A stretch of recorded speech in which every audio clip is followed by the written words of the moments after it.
श्रीमद्भागवत महापुराण तृतीय स्कंद अथ सप्तविंशोऽध्याय। प्रकृत पुरुष के विवेक से मोक्ष प्राप्ति का वर्णन।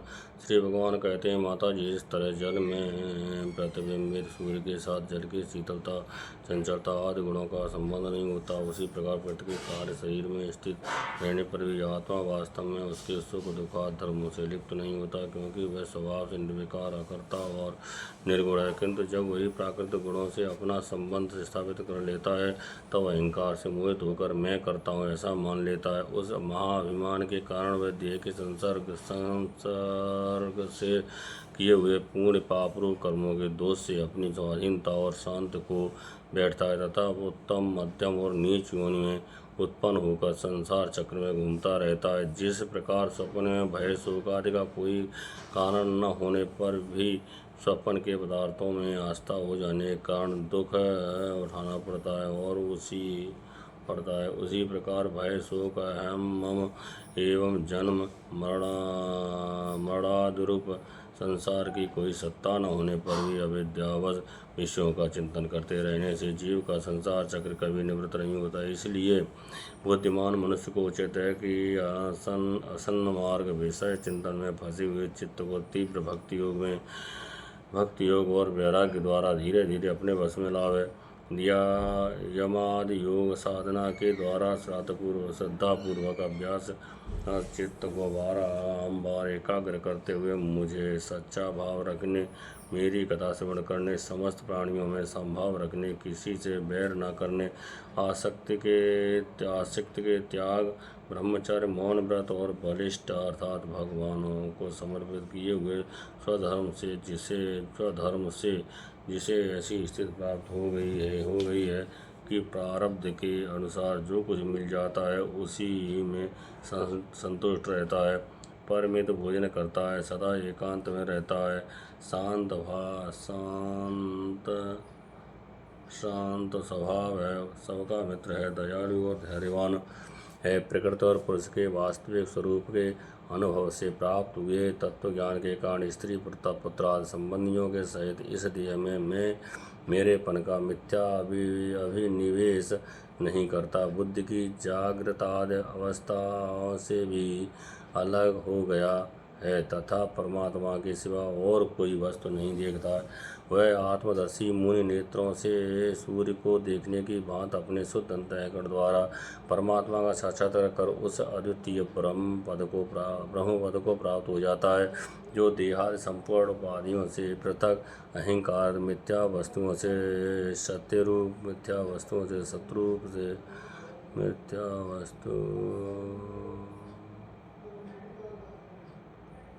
मिथ्या वस्तुओं से शत्रुरूप से भासने वाला, जगत कारणभूता, प्रकृति का अधिष्ठान, महदादि कार्य वर्ग का प्रकाशक और कार्य कारण रूप संपूर्ण पदार्थों में व्याप्त है। जिस प्रकार जल में पड़ा हुआ सूर्य का प्रतिबिंब दीवार पर पड़े हुए अपने समाभास के संबंध से देखा जाता है और जल में दिखने वाले प्रतिबिंब से आकाश स्थित सूर्य का ज्ञान होता है, उसी प्रकार व्याकार्याद भेद से तीन प्रकार का अहंकार देह, इंद्रिय और मन में स्थित अपने प्रतिबिंबों से लक्षित होता है और फिर सत परमात्मा के प्रतिबिंब युक्त उस अहंकार के द्वारा सत्य ज्ञान स्वरूप परमात्मा का दर्शन होता है, जो सुषुप्ति के समय निद्रा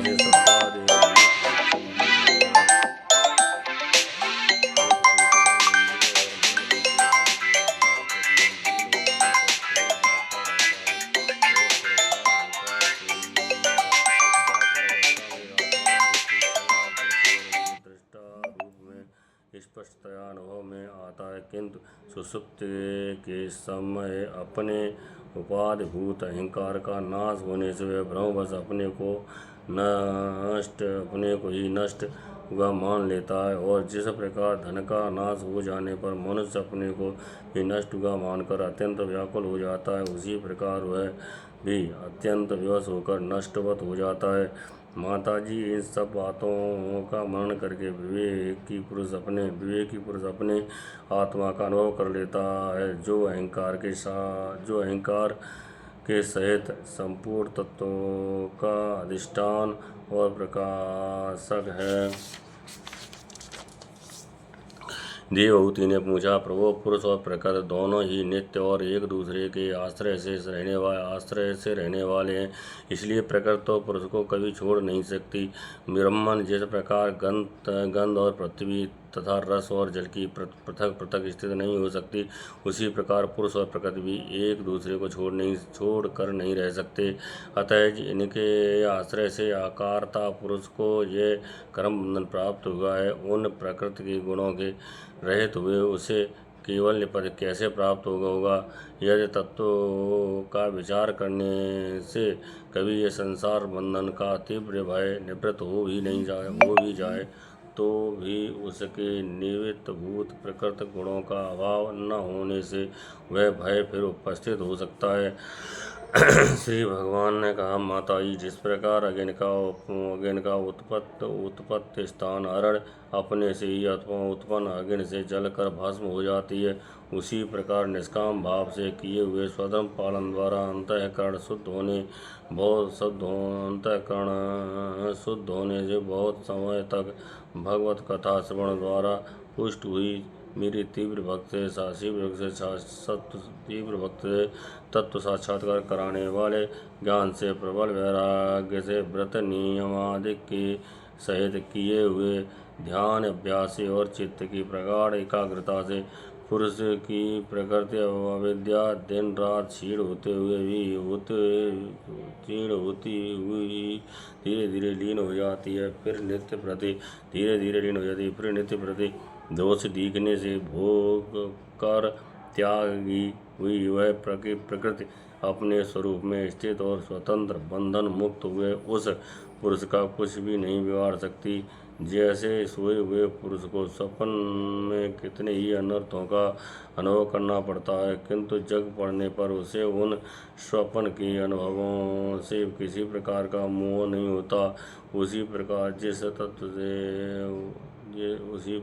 जिसे तत्व ज्ञान हो गया है और जो निरंतर मुझ में ही मन लगाए रहता है, उस आत्मा राम मुनि का प्रकृति कुछ भी नहीं बिगाड़ सकती। जब मनुष्य अनेकों जन्मों में बहुत समय तक इस प्रकार आत्मचिंतन में ही निमग्न रहता है, तब उसे ब्रह्मलोक पर्यंत सभी प्रकार के भोगों से वैराग्य हो जाता है। मेरा वह धैर्यवान भक्त मेरी ही महती कृपा से तत्व ज्ञान प्राप्त करके आत्मानुभव के द्वारा सारे संशयों से मुक्त हो जाता है और फिर लिंग देह का नाश होने पर एकमात्र मेरे ही आश्रित अपने स्वरूप भूत केवल संज्ञा का मंगलमय पद को सहज में ही प्राप्त कर लेता है, जहाँ पहुँचने पर योगी फिर लौट कर नहीं आता। माताजी, यदि योगी का चित्त योग साधना से भरी हुई मायामयी आड़ेमाद सिद्धियों में जिनकी प्राप्ति का योग के सिवा दूसरा कोई साधन नहीं फंसता, तो उसे मेरा वह अविनाशी परम प्राप्त कर देता है।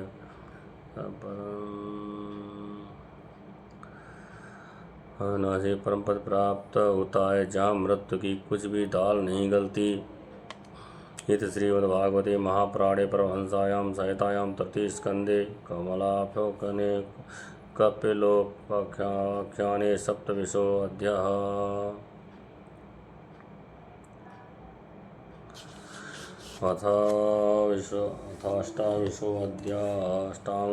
अष्टांग योग विधि। कपिल भगवान कहते हैं, माताजी, अब मैं तुम्हें सभी ध्येय स्वरूप के अवलंब से युक्त योग लक्षण बताता हूँ, जिसके द्वारा चित्त शुद्ध एवं प्रसन्न होकर परमात्मा के मार्ग में प्रवृत्त हो जाता है। यथाशक्ति शास्त्र विहित स्वधर्म का पालन करना तथा शास्त्र विरुद्ध आचरण का परित्याग करना, प्रारब्ध के अनुसार जो कुछ मिल जाए उसी में संतुष्ट रहना, आत्मज्ञानियों के चरणों की पूजा करना, विषय वासनाओं को बढ़ाने वाले कर्मों से दूर रहना, संसार बंधन से छुड़ाने वाले धर्मों में प्रेम करना, पवित्र और परिमित भोजन करना, निरंतर एकांत और निर्भय स्थान में रहना, मन वाणी और शरीर से किसी जीव को न सताना, सत्य बोलना, चोरी न करना, आवश्यकता से अधिक वस्तुओं का संग्रह न करना, ब्रह्मचर्य का पालन करना, तपस्या करना, धर्म पालन के लिए कष्ट सहना, बाहर भीतर से पवित्र रहना, शास्त्रों का अध्ययन करना, भगवान की पूजा करना, उनकी पूजा करना, वाणी का संयम करना, उत्तम आसनों का अभ्यास करके स्थिरतापूर्वक बैठना, धीरे धीरे प्राणायाम के द्वारा सांस को जीतना, इंद्रियों को मन के द्वारा विषयों से हटाकर अपने हृदय में ले जाना, मूलाधार आदि किसी एक केंद्र में मन के सहित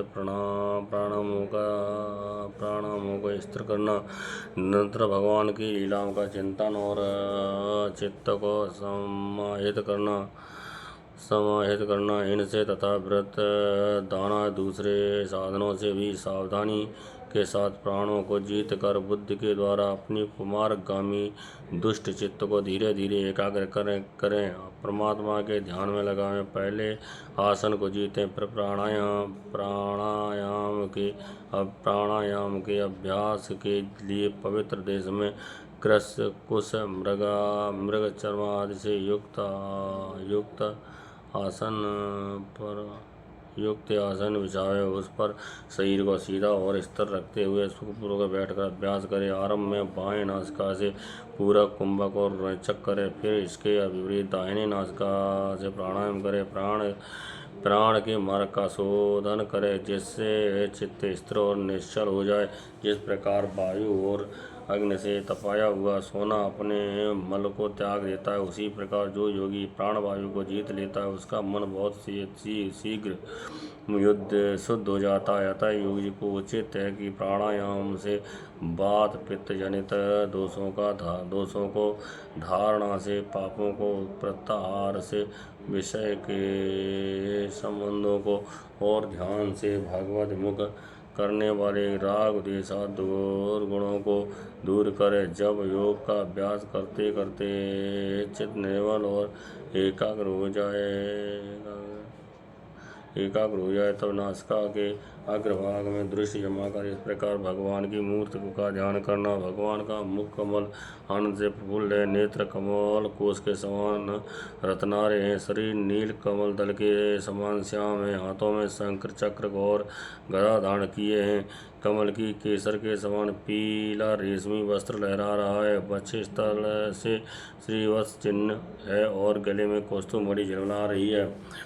वनमाल चरणों तक लटकी हुई है, जिसके चारों ओर सुगंधे मतवाले होकर मधुर गुंजार कर रहे हैं। भौरे सुगंधे मतवाले होकर मधुर गुंजार कर रहे हैं। अंग प्रत्यंग में बाहाव मूल हार, कंकड़, क्रीड, भुजबंद और नूपुर आदि आभूषण विराजमान है। कमर में करधनी की लड़ियां उसकी शोभा बढ़ा रही हैं। भक्तों, हृदय कमल ही उनके आसन है। उनका दर्शनीय श्याम सुंदर स्वरूप अत्यंत शांत एवं मन और नयनों को आनंदित करने वाला है। उनकी अति सुंदर किशोर अवस्था है। वे भक्तों पर कृपा करने के लिए आतुर हो रहे हैं। बड़ी मनोहर झांकी है।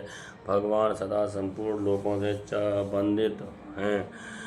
उनका पवित्र यश परम कीर्तनीय है और वे राजा बलि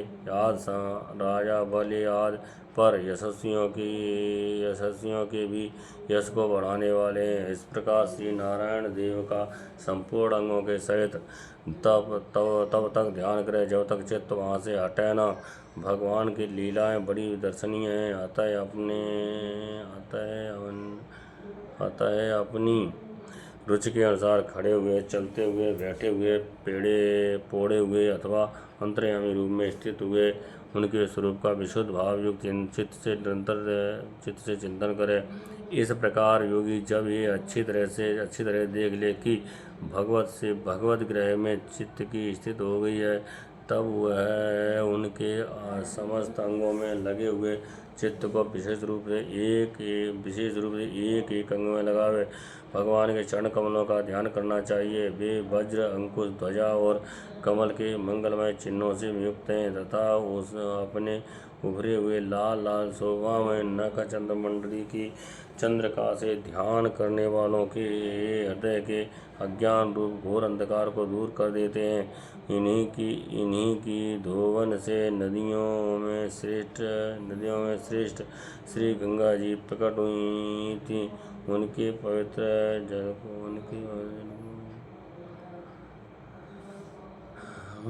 प्रकट हुई थी, जिनके पवित्र जल को मस्तक पर धारण करने के कारण स्वयं मंगल रूप श्री महादेव जी और भी अधिक मंगलमय हो गए थे। ये अपना ध्यान करने वालों के पाप रूप पर्वतों पर छोड़े हुए इंद्र के वज्र के समान है। भगवान के इन चरण कमलों का चिरकाल तक चिंतन करें।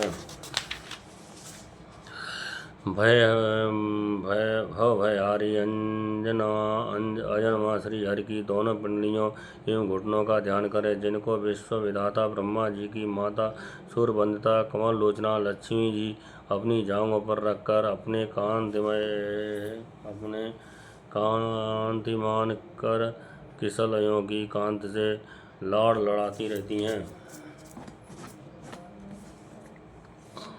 भगवान की जांघों का ध्यान करें, जो अरसी के फूल के समान नील वर्ण और बल की निरी हैं तथा गरुड़ जी की पीठ पर शोभायमान है। भगवान के नितंब बिंब का ध्यान करें, जो एड़ी तक लटके हुए पीताम्बर से ढका हुआ है और उस पीताम्बर के ऊपर पहनी हुई स्वर्णमयी करधनी की लड़ियों को आलिंगन कर रहा है। संपूर्ण लोकों के आश्रय स्थान भगवान के उदर देश में स्थित नाभ सरोवर का ध्यान करें। इसी में से ब्रह्मा जी का आधारभूत सर्वलोक में कमल प्रकट हुआ है। फिर प्रभु के श्रेष्ठ मस्तक मणि सदृश दोनों स्थलों का चिंतन करें, वो जो वक्षस्थल पर पड़े हुए शुभ्र हारों की किरणों से गौर वर्ण जान पड़ते हैं। इसके पश्चात पुरुषोत्तम भगवान के वक्षस्थल का ध्यान करें, जो महालक्ष्मी का निवास स्थान है और लोगों के मन एवं नेत्रों को आनंद देने वाला है। फिर संपूर्ण लोगों के वंदनीय भगवान के गले का चिंतन करें, जो मानो कौस्तुभ मणि को भी सुशोभित कर रहे थे। भगवान के गले का फिर संपूर्ण लोगों के वंदनीय भगवान के गले का चिंतन करें, जो मानो कौस्तुभ मणि को भी सुशोभित करने के लिए ही उसे धारण करता है। समस्त लोकपालों की आश्रयभूता भगवान की चारों भुजाओं का ध्यान करें, जिनमें धारण किए हुए कंकड़ आदि आभूषण समुद्र मंथन के समय मुद्राचल की रगड़ से और भी उजले हो गए हैं। इसी प्रकार जिसके तेज को सहन नहीं किया जा सकता, उस सहस्त्रधारों वाले सुदर्शन चक्र का था उनके कर कमल में राजहंस के समान विराजमान शंख का। फिर विपक्षी वीरों के रुद्र से सनी हुई प्रभु की प्यारी कौमोद की गदा का भौरों के शब्द से गुंजायमान वनमाला और उनके कंठ में सुशोभित संपूर्ण जीवों के निर्मल तत्व रूप कौस्तुभ मणि का ध्यान।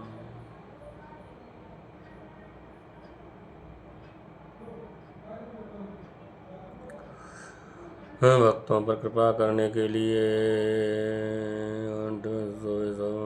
फिर विपक्षी वीरों के रुद्र से सनी हुई प्रभु की प्यारी कौमोद की गदा का भौरे के शब्द से गुंजायमान वनमाला और उनके कंठ में सुशोभित संपूर्ण जीवों के निर्मलत्व रूप कौस्तुभ मणि का ध्यान करें।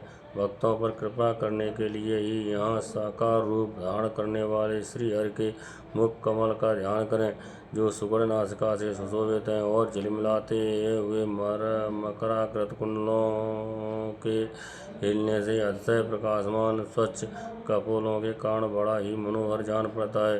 काली काली घुंघराली अलकावली से मंडित भगवान का मुखमंडल अपनी छवि के द्वारा भ्रमरों से शोभित कमल कोश का भी तिरस्कार कर रहा है और उसके कमल सदृश विशाल एवं चंचल नेत्र उस कमल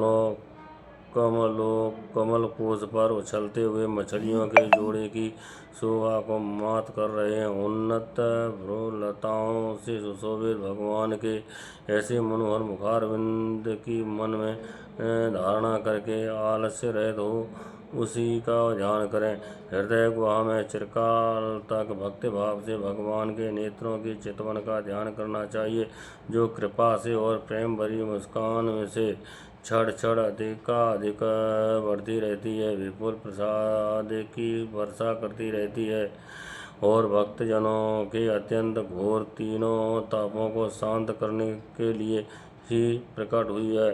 श्री हरि का हास्य प्रणत जनों के तीव्र से तीव्र शोक के अश्रु सागर को सुखा देता है और अत्यंत उदार है। मुनियों के हित के लिए कामदेव को मोहित करने के लिए ही अपनी माया से श्री हरि ने अपने भ्रूमंडल को बनाया है, उसका ध्यान करना चाहिए। जय जय श्री राधे।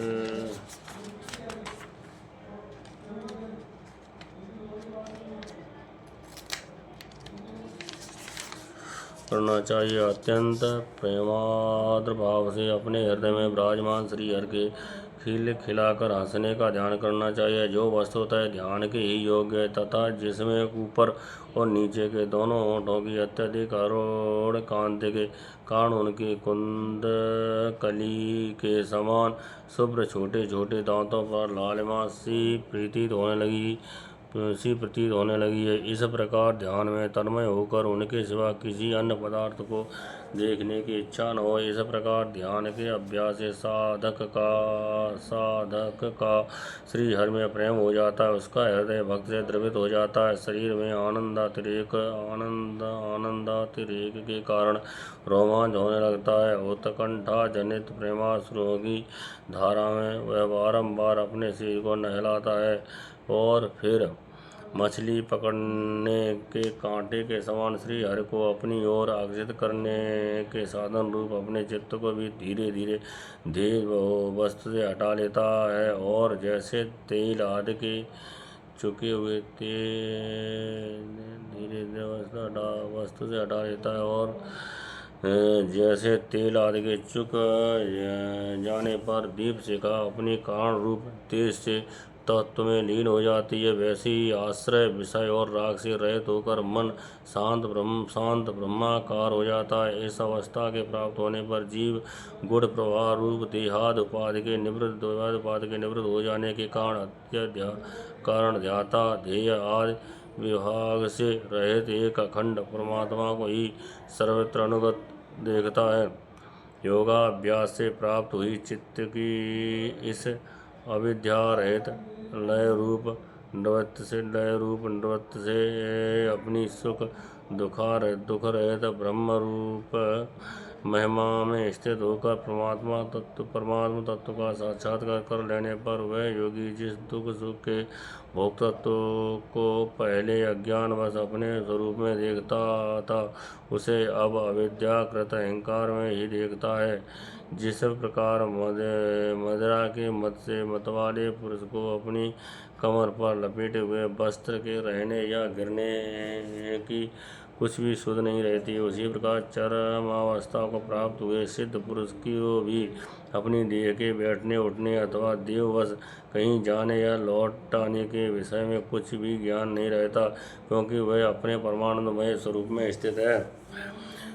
उसका शरीर तो पूर्व जन्म के संस्कारों के अधीन है, अतः जब तक उसका आरंभक प्रारब्ध शेष है तब तक वह इंद्रियों के सहित जीवित रहता है, किंतु जिसे समाधि पर्यंत योग की स्थिति प्राप्त हो गई है और जिसने परमात्मा तत्व को भी भलीभांति जान लिया है, वह सिद्ध पुरुष पुत्र कलत्रादि के सहित इस शरीर को स्वप्न में प्रतीत होने वाले शरीर के समान फिर स्वीकार नहीं करता, फिर उससे अहंता ममता नहीं करता। जिस प्रकार अत्यंत स्नेह के कारण पुत्र और धनादि में भी साधारण जीवों की आत्मबुद्ध रहती है, किंतु थोड़ा सा विचार करने पर भी वे उनसे स्पष्टतया अलग दिखाई देते हैं। उसी प्रकार जिन्हें ये अपना आत्मा मान बैठा है, उन देहादि से भी उनका साक्षी ही पुरुष पृथक ही है। जिस प्रकार जलती हुई लकड़ी से चिंगारी स्वयं अग्नि से ही प्रकट हुई हुए धुएं से तथा अग्नि रूप मानी जाने वाली उस जलती हुई लकड़ी से भी अग्नि वास्तव में पृथक ही है। उसी प्रकार भूत इंद्रियां अंतःकरण से उनका साक्षी आत्मा अलग है तथा जीव कहलाने वाले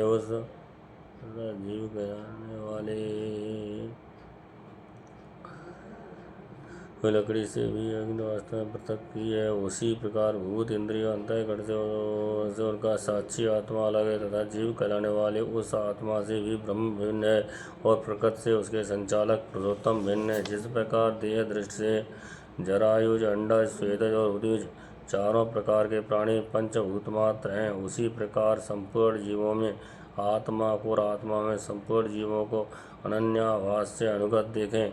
जिस प्रकार एक ही अग्नि अपने पृथक पृथक आश्रयों से उनकी भिन्नता के कारण भिन्न भिन्न प्रकार का दिखाई देता है, उसी प्रकार देव मनुष्य शरीर में रहने वाला एक ही आत्मा अपने आश्रयों की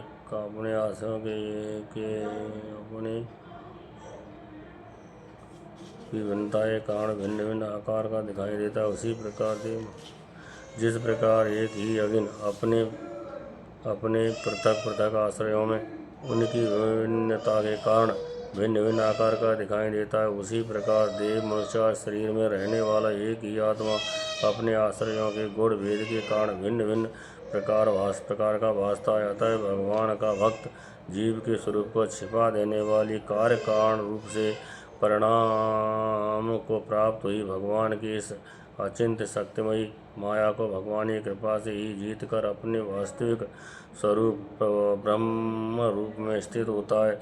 इति श्रीमद्भागवते महापुराणे परमहंसायां संहितायां तृतीय स्कंदे कपिले साधनानुष्ठानं नामाष्टविंशोऽध्यायः। जय जय श्री राधे।